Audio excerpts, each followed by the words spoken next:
Ces cartons contiennent de la drogue et proviennent d'Addis Abeba en Éthiopie, en partance pour les États-Unis d'Amérique.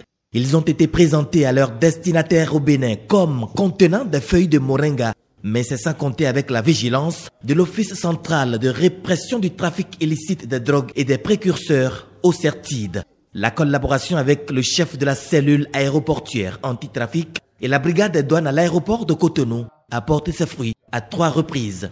La première, le mercredi 2 janvier 2019, 3 individus, 2 de nationalité éthiopienne et un béninois, ont été interpellés alors qu'ils s'apprêtaient à accomplir des formalités de réception de 6 cartons de drogue 4 en provenance d'Addis Abeba en Éthiopie. Deuxième saisie, le 7 janvier 2019, 19 autres cartons du même produit ont été retrouvés et saisis au fret de l'aéroport de Cotonou et au domicile des mises en cause. La troisième saisie, le 17 janvier 2019, en collaboration avec le chef des opérations commerciales du tripostat de l'aéroport de Cotonou, 84 autres cartons de 4 d'environ 1383 kg avec emballage en provenance d'Addis Abeba en Éthiopie ont été saisis. Quel est le mode opératoire de ces trafiquants? Ces trafiquants procèdent au recrutement de leurs compatriotes vivant dans les pays ciblés. Ceux-ci, à leur tour, utilisent des compatriotes béninois pour atteindre leur objectif, récupèrent leur adresse et les envoient à leurs recruteurs. Et c'est à ces adresses que plusieurs cartons sont expédiés puis réexpédiés vers les États-Unis et en Europe.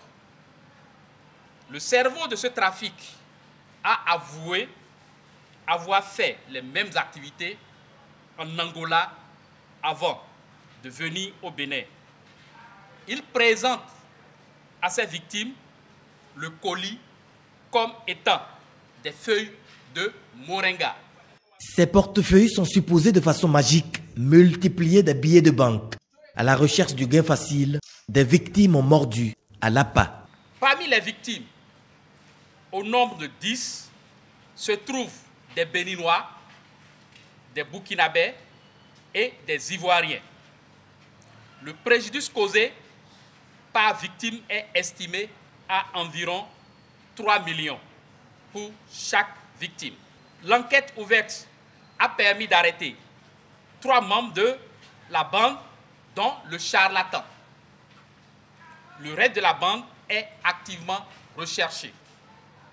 Au regard de ce qui précède, nous invitons la population à ne pas se fier à ces marchands d'illusions et appeler l'Office central de répression de la cybercriminalité pour tout renseignement au numéro 65 48 78 114 ou au numéro 63 09 51 62.